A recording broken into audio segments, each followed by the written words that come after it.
வேத வசனம் மார்ச் 4. வேதத்துல எபிரேயர் 4:7 இன்று அவருடைய சத்தத்தை கேட்பீர்களாகில் உங்கள் இருதயங்களை கடினப்படுத்தாதிருங்கள்.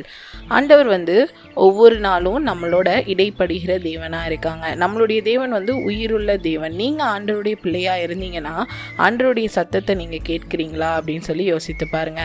ஆண்டவர் உங்களோட இருதயத்துல உங்களுக்கு சில காரியங்களை உணர்த்துகிற தேவனா இருக்காங்க. நீங்க வேதம் வாசிக்கும் போது அந்த வசனத்தின் மூலமா உங்களிடத்துல பேசுறாங்க.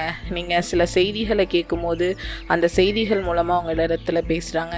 சில கேள்விகள் உங்களுக்கு இருக்கலாம். அந்த கேள்விகள் கூட சிலர் உங்ககிட்ட நார்மலா பேசும்போது கூட அதற்கான பதிலை ஆண்டவர் அவங்க மூலமா கூட கொடுப்பாங்க.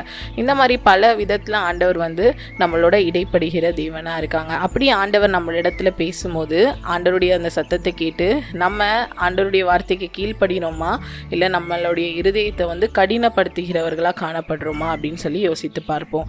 ஒருவேளை ஆண்டவர் உங்க இடத்துல சில காரியங்களை குறித்து பேசிட்டே இருக்காங்க, சில காரியங்களை உங்ககிட்ட உணர்த்திக்கிட்டே இருக்காங்கன்னா ஒருபோதும் உங்களுடைய இருதயத்தை கடினப்படுத்தாம அந்த காரியத்திற்கு நீங்க கீழ்ப்படிந்து அந்த காரியங்களை உங்களோட வாழ்க்கையில மாற்றிக்கொள்ளுகிறவர்களா காணப்படுங்க. அப்படி மாற்றிக்கொள்ளும் போது தான் ஆண்டவரோட நம்ம கிட்ட இருக்கிற உறவு இன்னும் நல்ல ஸ்ட்ரென்தன் ஆகும். ஆனா நீங்க ஆண்டவருடைய சத்தத்துக்கு கீழ்ப்படியாம உங்களோட இருதயத்தை கடினப்படுத்திக்கிட்டே போனீங்கன்னா ஆண்டவர் உணர்த்துற காரியங்களை சில நாட்கள் பிறகு உங்களால உணர முடியாமலே போயிடும். அதனால ஆண்டவருடைய சத்தத்தை கேட்கிற நீங்க உங்களோட இருதயத்தை கடினப்படுத்தாம அந்த வார்த்தைக்கு கீழ்ப்படுகிறவர்களா காணப்படுங்க.